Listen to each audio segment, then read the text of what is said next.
இந்த சமூகம் பெண்ணுக்கு பாதுகாப்பானதா இருக்கிறதான தினந்தோறும் கேள்வி எழுப்ப வேண்டிய சமூகம். என்னைக்காவது பொள்ளாச்சி மாதிரி ஒரு இஷ்யூ நடக்கிறப்ப மட்டும் நான் கேள்வி எழுப்பும்னா, அந்த இஷ்யூவை கொஞ்ச நாள் கழிச்சு நீங்க மறந்த பிறகு மறுபடியும் இன்னொரு இஷ்யூ வரப்ப மறுபடியும் கேள்வி எழுப்புவீங்களா? இது சரியா? ஒரு பெண்ணையும் ஆணையும் ஒன்றாக சமமாக வளர்க்கணும், ஒரு பெண் குறித்த மதிப்பீடுகளை வீடுகளில் இருந்து தொடங்க வேண்டும் என்ற படிப்பினை இங்கே 10,000 காலத்துக்கு முன்னாலே சொல்லியிருக்கு. பெண் படிக்கணுங்கிறத பாரதி காலத்திலேருந்தே பேசிட்டு இருக்கோம், அதுக்கு முன்னாலே பேசிட்டு இருக்கோம். அம்மாக்கள் முன்னில் நடத்தக்கூடிய குடும்பங்களில் கூட ஆண் பிள்ளையும் பெண் பிள்ளையும் வேறு வேறாக பார்க்கக்கூடிய மனநிலைங்கிறது ஒன்று இருக்குல்ல. பெண்ணை பிண்டமாக பார்க்கிற மனநிலை, பெண்ணை சதையாக பார்க்கிற மனநிலையிலிருந்து ஒரு ஆண் பிள்ளையை மாற்ற வேண்டும் என்பது வீடுகளில் தொடங்கணும். அது தொடங்குச்சுன்னா எந்த சம்பவம் இங்கே நடக்காது. நீ உட்காரு, ஆம்பளை பிள்ளை இருக்க என்ன பேச வேண்டியிருக்கு வீட்டுக்குள்ள என்னைக்கு நீங்க பேச ஆரம்பிச்சுட்டா பெண்ணுக்கு குரல் போச்சு. பெண் தன்னுடைய உரிமையை இழந்தா, பேசுறதுக்கான சூழலை இழந்தா. இங்க சூழல் எல்லாம் அப்படியே இருக்கும், ஆனா நான் மட்டும் மாறிக்கணும், அப்படிதானே? அது எப்படி முடியும்? சம்பாதிப்பதற்கு வாய்ப்பே இல்லாத ஒரு சமூகத்துக்குள்ள ஒரு ஆணை சம்பாரின்னு சாவடிக்கிறது, பாதுகாப்பே இல்லாத ஒரு சமூகத்துக்குள்ள பெண்ணை நீ பத்திரமா இருந்துக்கன்னு சொல்றது என்ன நியாயம்? அதெல்லாம் உங்கள் பொறுப்பு. பாதுகாப்பான சமூகத்தை இங்கே உருவாக்கி கொடுக்கிறது தான். கூட இருக்க எந்த பொம்பளை பிள்ளையையும் பாதுகாக்க வேண்டிய பொறுப்பு என்னுடைய. ஒவ்வொரு ஆம்பளை பிள்ளையும் நம்புற மனநிலை இருக்குல்ல, அந்த மனநிலையை உருவாக்குங்களுக்கு பிரச்சனைகளுக்கு தீர்வு. அப்பப்ப கத்தி எந்த தீர்வு வரப்போறது கிடையாது. ஒரு பெண்ணை இந்த உலகம் எப்படி வச்சிருக்கு பாருங்க. ஒரு பெண்ணின் வேலை ஒரு ஆணை பார்த்துக் கொள்வது. ஒரு ஆண் தாண்டா ஒரு பெண்ணை பார்த்துக்கணும்னு சொல்லி வளர்க்காத உங்க சிக்கல் தான் இன்னைக்கு இவ்வளவு பிரச்சனைகளை கொண்டாந்து விடுது.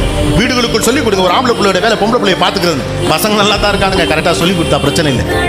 ஆணையும் பெண்ணையும் எதிரியாகவே சித்தரிப்போம்.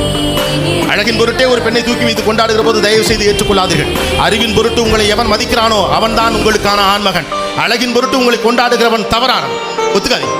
இங்க இருக்கக்கூடிய யாரோ ஒருத்தர் தான் பெண்களுக்கான பாதுகாப்பை சமூகத்தில் உறுதி செய்ய போறாங்கன்னு நான் நம்புறமா? நீங்க நம்பினா தட்ஸ் இட், இனஃப், அவ்வளவுதான். அம்மாக்கள் கண்ணில் பசங்க செல்லத்தில் ஏமாத்திடுவானுங்க, அப்பாக்களை பசங்களால ஏமாற்ற முடியாது.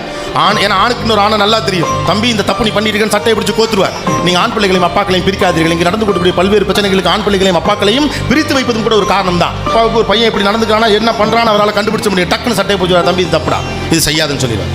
அம்மாக்கள் லேசா பையன் முகம் சுருங்கினாலே கண்ணு வாடினாலே ஐயோ நாளைக்கு என்ன வச்சு காப்பாற்ற வரல அழுகாதுன்னு அநியாயத்துக்கு செல்லம் கொடுக்காதீங்க. ரைட்டு தானே? அது நல்லது இல்லை. நாளைக்கு இப்படி ஒரு பொண்ணு வந்துச்சு கேள்வி கேட்பாளே, அதுக்கு எப்படி பதில் சொல்ல போறீங்க? எல்லா இடத்துலையும் நல்லவன் இருக்கிறான், கெட்டவன் இருக்கிறான். ஒரு பாதுகாப்பான சமூகத்தை உருவாக்கவும் பெண்ணை பாதுகாப்பதான் ஆணின் பொறுப்பு என்று உங்கள் பிள்ளைகளுக்கு சொல்லுங்க. இன்னைக்கு உன் அப்பா உன் தங்கச்சியை எப்படி பார்த்துக்கிறாரோ அது மாதிரி நீ சாகிற வரைக்கும் தங்கச்சியை பார்த்துக்கணும்டா, அது உன் பொறுப்புடான்னு சொல்லுங்க அண்ணங்காரன்ட்ட. அதை விட்டுவிட்டு அவ போயிடுவாடா, நாளைக்கு நான் தான் உனக்கு இருக்கேன்னு சொல்லாது. இது என்ன அரசியல்? உலகத்தின் அதி உலக அரசியலை விடலாம் பெரிய அரசியல் அம்மாக்களின் அடிப்படை அரசியல். Don't do this. வீட்டுக்குள்ளே இருக்கக்கூடிய ஒரு பெண் பிள்ளையை பாதுகாக்க வேண்டிய பொறுப்பு எனக்குன்னு ஒரு அண்ணனுக்கு தோணணும். அந்த எண்ணம் வர்றப்ப தான் அந்த பிள்ளையை எவனோ ஒருத்தனுக்கு தங்கச்சி தானேங்கிற எண்ணம் வரும். வீட்டுக்கு இருக்க பொம்பளை பிள்ளை அடிக்கணும்டா குத்தணும்டாங்கிற எண்ணத்தை நீங்கள் உருவாக்குனீங்கன்னா அதே தான் அவனுக்கு வெளியிலேயும் தோணும். Don't do that.